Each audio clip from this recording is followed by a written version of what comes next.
Hello there, Kinga here. Today's video is for you. If you are ready to have a fresh start going into the new year and you're ready for all of this nonsense to be put behind you of procrastination, dilly-dallying on your life's work, becoming self-actualized. I know these are big words that I'm throwing around, but if you resonate with this, if you know, you know, right? IKY.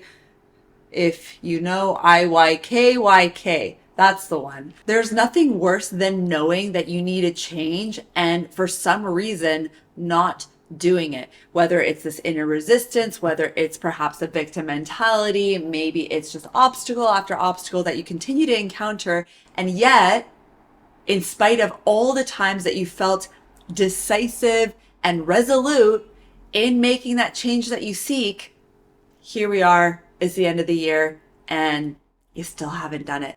This is not throwing shade. I've been there and I feel you and I'm here to help. My name is Kinga Gorski. I'm a high performance coach, yoga and meditation teacher, and I have a personal obsession with the intersection of science and spirituality, of high performance, energetics, and meditation. It's the Zen way to becoming your biggest, baddest self. And I've been on the personal development path for at least a solid 11 years now. I've been teaching for 9. I have an online course that I founded and created, Zen High Performance Method. I've helped dozens of clients go from their dark night of the soul, feeling like they've been chewed up and spat back out. I've helped them change careers. I've helped them impact their businesses so they've had their most lucrative and focused months yet. And I've been the decision that they've said has been one of the best that they've made in a long time in terms of working with me. So I'd like to say that I know a thing or two about a thing or two. So if you're coming along for the ride for today, let's get into some diagrams, shall we? So you can see my face. So the new year is a really beautiful time of year. Even though all high performers will tell you this, you don't need the new year to really make a change, but it is the energy of the fresh start. New year, new me, all that good stuff, or new year, better me. Or I mean, if you want to do same you, old you, same you, whatever. But chances are, because you're watching this video and you want that fresh start, I'm guessing that you are in the camp of being over the bullshit, of which we all have our own. So I feel you. But it's time to, get things moving and start experiencing some real meaningful progress in your right. Yeah. So I know, Picasso, $5,000, please. Probably in the millions by now, but anyways. So here we're at an exponential point, right? You, my friend, are here. This is the new year.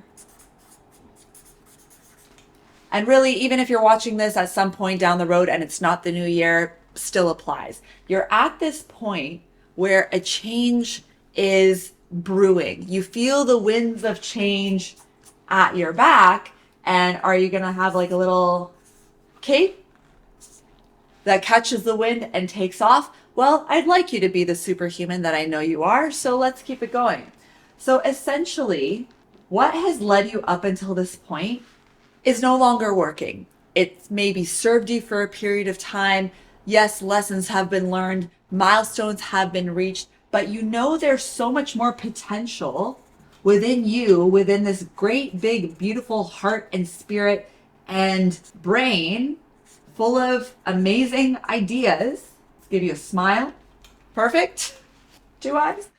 There's things within you that need to be expressed that just have not been making it out into the world. And it's not a way to live, because if you're not expressing your powerful self in whatever medium you choose, whether it's starting a business, whether it's writing a book, publishing some sort of creativity, becoming more focused, more streamlined in what you're doing, and even enhancing your day-to-day experience. And even if you work a 9 to 5 or a regular job, like, fantastic. We all need to eat. We all have bills to pay. Do your thing while you're creating something that allows you to fulfill your zone of genius and not just your zone of excellence. Or, I mean, maybe you don't even feel like you're tapping into either of those. But again, this here is going to help you. I love this drawing already. It's brilliant. So we're at this point where we can no longer be who we have been. Time to leave the limiting aspects of ourselves and of our thinking behind us, not taking it with us into this fresh year. We may have some grand visions of this, we can call it a little castle that we want to get to. It's kind of like this seemingly pie in the sky ideal where it seems so far out of reach that we almost don't even dare tread on the path to move toward it. Like the gap is too big. So we think, how? Like, where do I even begin? Well, don't worry, I got you. But the thing is that while our vision is taking us ahead into the future, we cannot be this person. We don't know how to be this person yet. This is where we find ourselves at a fork in the road. And this creates a lot of uncertainty. We want to move up this curve, but right now, all you're seeing is a wall. You're not seeing the momentum of the curve with some movement, some action, one foot in front of the other, one step taken. Each next right action of integrity are the building blocks upon each other that just like when you're bowling, and I mean, imagine that the lane is not flat, okay? Imagine that it's just like this beautiful upward curve. With the momentum of that rolling ball, it can shoot up to the highest heights with enough momentum. But right now, we're not seeing that beautiful curve and what's possible for us. Right now, we're just seeing a freaking wall where it's unclear, it's uncertain. We're not really sure what the next step or what that fullest vision of ourselves and that beautiful castle looks like. Right now, we're kind of feeling like locked outside of the fortress. Anytime we embark on any type of change, especially if it's significant change, even if it's like quite impactful and large change, your beautiful brain is designed to protect you, to conserve energy, literally for your preservation, survival, and ability to procreate and reproduce and keep the species alive. Anything that takes an exorbitant amount of energetic expenditure, even if it's like mentally, creatively, energetically, it doesn't just have to be like physically, like, you know, running 10K or training for a ultra or anything like that. But anytime it requires resolve from us and for us to like rally everything we've got to take that next step forward, to leave all of our knowns behind, to tread into the great unknown, the body wants to shut down in a sense in order to self-preserve. We call this self-sabotage a lot of the time, but really sabotage is really preservation as it relates to the self. So we always want to preserve, not sabotage, but we end up sabotaging ourselves in the great name of self-preservation, but we don't always see it that way. And so while there's it's like a push-pull. So it's the push, and I'm writing somewhat sideways here, the push of the old self. It's trying to drag us back, but rather there's also the pull of our new self, the vision of grandeur that we have for what life can be, guiding us this way. And so, as Robin Sharma says from the 5 a.m. Club, all change is hard at first, messy in the middle, and gorgeous at the end. So it's going to be hard at first, messy in the middle as you start to make those changes, but then gorgeous at the end. The thing is, we have to know how to go through the slog of the difficult beginning and then absolutely the messiness of the middle. If you imagine a tug of war where you're literally being like thrashed around internally by wanting to go back to what's familiar and comfortable, and what's comfortable really is just what's familiar, what you've been exposed to time and time again, that's going to be in contrast to like the excitement. And when you have tastes of what it's like to create that new habit, do that new thing, reach that new level of self, it's so exhilarating, but it's not as familiar yet. And so our brain and our neural networks and circuitry are strengthened through the person that we have been. And so it's going to take a deconstruction of that old level of self. Just like a snake shedding its layers of its skin, we're able to shed layers of our old self in order to launch into the stratosphere that is our beautiful new self. What's really going to be the guiding force here, and you may have heard this before, but have you really dug into this, is the ever powerful why. Why are you doing it? Why are you making the changes that you seek? And why is the time now? Why not earlier? Why not later? Why is it so important for you to get a handle on this right now? What do you risk to lose? Have you taken out a journal, pencil, pen, paper, and written it out and listed the vision of yourself and why you can no longer be this freaking person anymore? It's causing you so much pain to be here, causing you so much pain.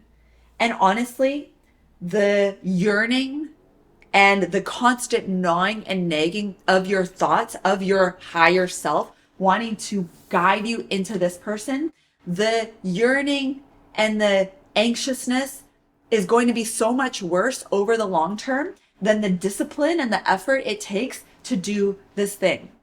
This is where discipline and regret come into play here. Jim Rohn has an amazing quote. We all must suffer one of two pains, the pain of discipline or the pain of regret. The difference is discipline weighs ounces while regret weighs tons.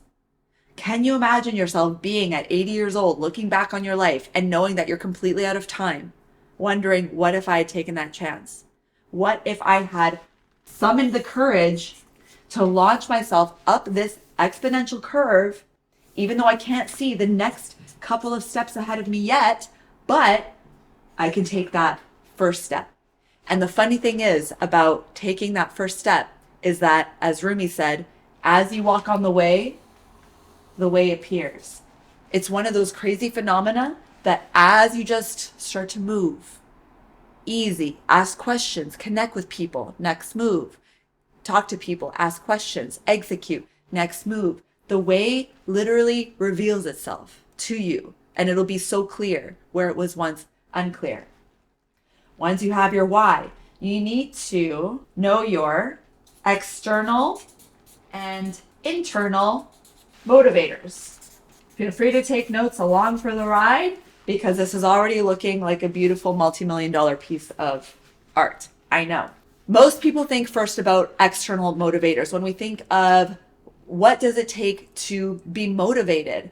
Well, external, as the name suggests, are motivators that are outside of us, such as money, popular one, status, accolades, titles, a sense of power, the things that we can buy, cars, clothing, lifestyle inflation, all of these things that are not inherently bad of themselves. Who doesn't like a sense of, feeling empowered, like we are living into our purpose and all of the things that come along with that, right? We rise from the ranks of the humble beginner or entry level position and eventually gain more authority, credibility as a leader, as someone who is influential, courageous, can be a mentor now to the rest of the up and comers, underneath us. We all stand on the shoulders of giants, myself certainly included.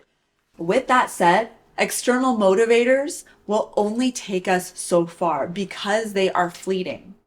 You get that raise once a year. It makes you happy for the moment, for a few weeks, couple of months, but then hedonic adaptation. We get used to it. And then that sense of joyfulness and that rush of achievement and progression, it flatlines in a sense. It becomes our new ground zero. It's just part of the norm now. Same with the title promotion. Cool. Now I went from this to being this. I feel all fancy pants now. Fantastic. Got a new team. I'm in new responsibilities, new duties. But again, it becomes eventually just part of the rigmarole of your day to day. However, internal motivators, the underdog, if you will. Internal motivators are part of who we become and the fulfillment, contentment, and satisfaction that we get from the inside. Why do we do anything in life? It's for a feeling. Even things that we want externally. We only want those things because we believe they will make us feel a certain way. You can make the argument, how do minimalists stay so content and satisfied, or people who just want the simplest of simple lives? I can't tell anybody what it means to be satisfied in terms of their own preferences. This is where those internal motivators come about. If you're not sure, This is where working with a mentor, a coach, a guide can really be helpful to find some guidance, leadership, and instruction from a teacher who knows what they're talking about. Super quick. Today's video is brought to you by your favorite sponsor, yours truly. This is for you, the spiritually inclined who has a deep knowing that there's so much more to reality than meets the eye. You don't subscribe to baseline sofa metaphysics. You know that achieving anything in life takes 3D effort and action, not just sitting around and waiting for things to happen. You know that mystical experiences and manifestation are possible with proper energetic alignment. You want to know concretely how to match your frequency so it resonates with the circumstances and events and opportunities that you desire.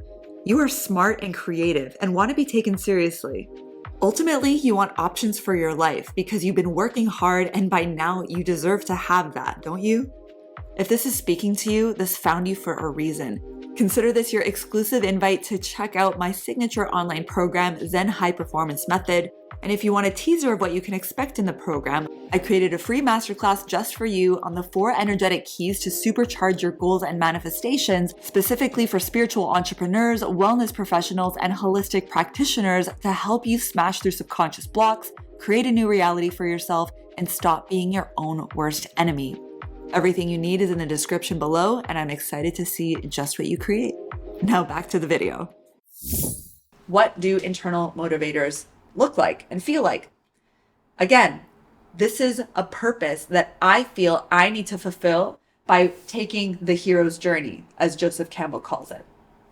I need to do this for my kids. I need to do this for my spouse. I need to do this for my pets, who are my fur babies, and provide for them. Why not? I need to do this for my community at large. So as you can tell, internal motivators come from a place of fulfilling all that we feel we have to give.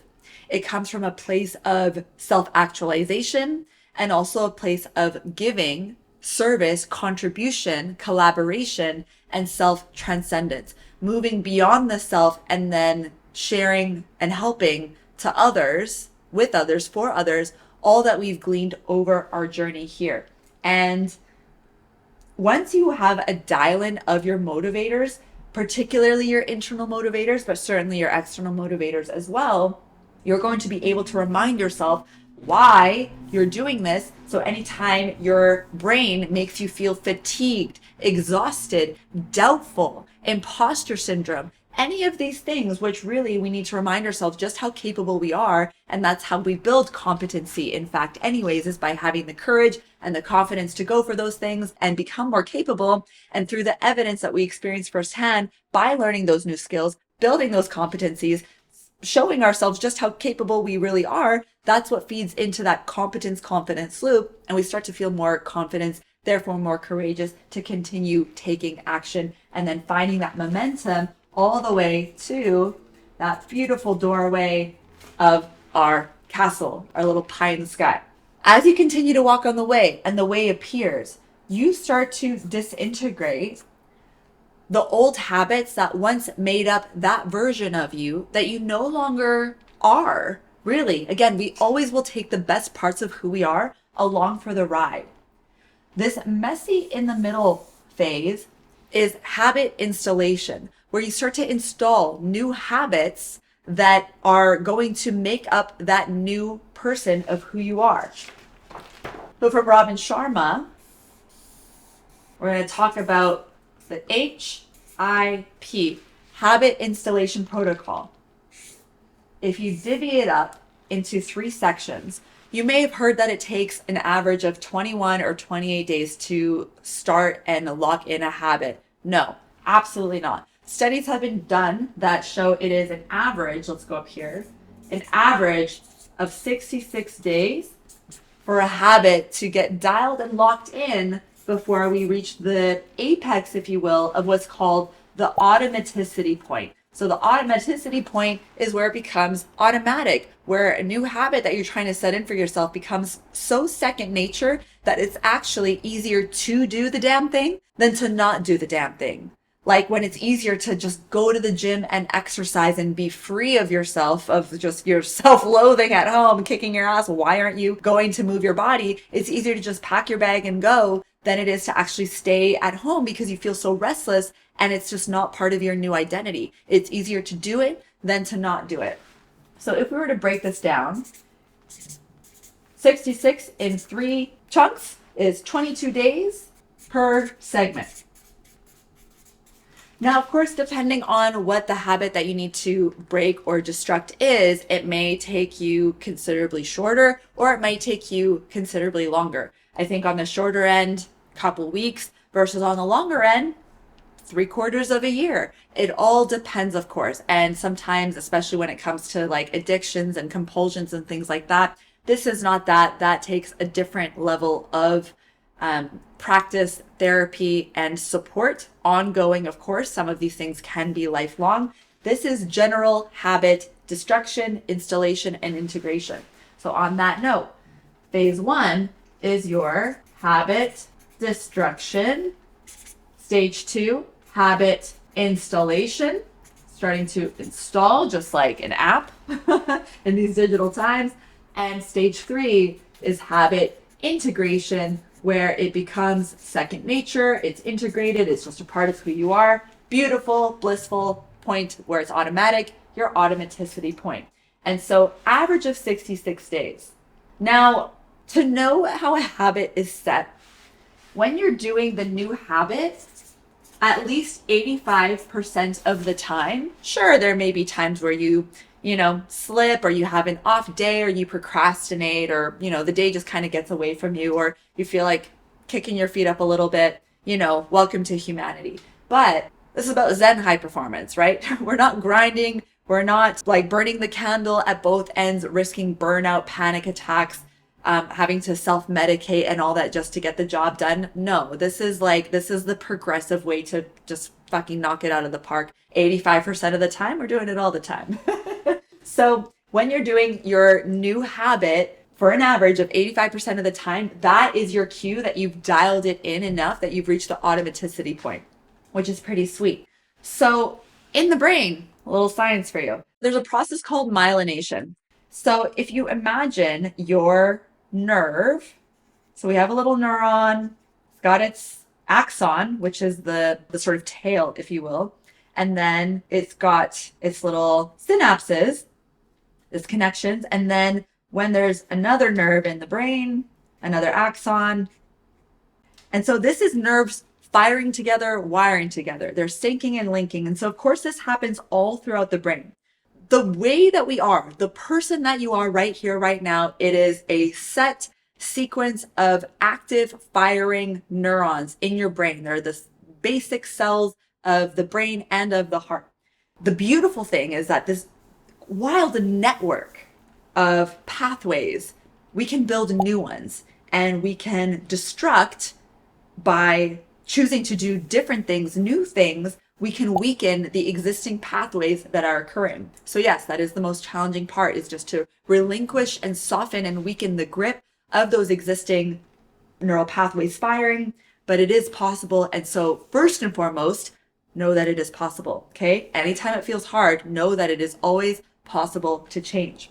And so while we have, imagine like thousands and thousands and thousands of these, when we start to break them down, so if you take one of these neurons and you envision it like it's facing you, like I'm holding a straw up to you, like a tube, okay? So there's a process called myelination where the more we do a particular habit, it is releasing what's called a myelin sheath. So it's this white fatty substance that coats the nerve, making it thicker and thicker.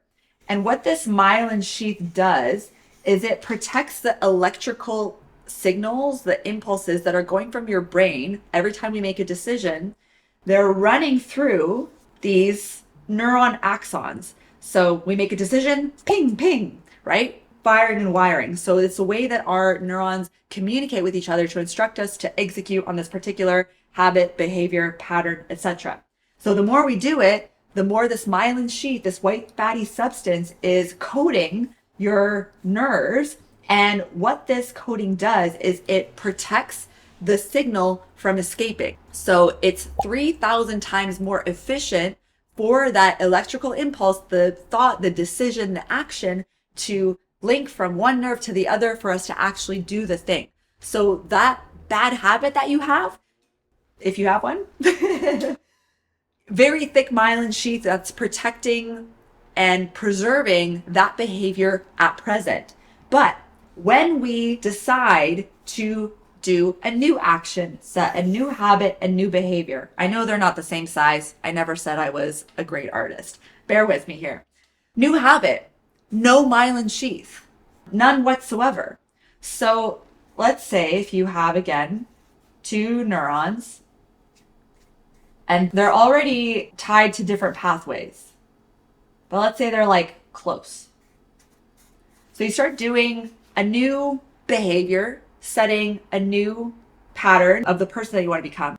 Your brain sends an electrical impulse, which fires through your neurons, and they are trying to sync. So if these ones are not attached here, they're trying to create new neural pathways. So we're trying to bind, to sync, to link, to wire and fire. The moments where you're successful in doing the thing, your network has succeeded for that moment. But again, because there is no existing myelin sheath, every time you do it successfully, it's like the tiniest little layer. But the moments where we choose to revert back into our more accustomed way of being and existing, we can have the thought, oh, I want to eat healthy. I want to go for the, full nourishing meal instead of eating the bag of chips when I haven't had a proper meal all day.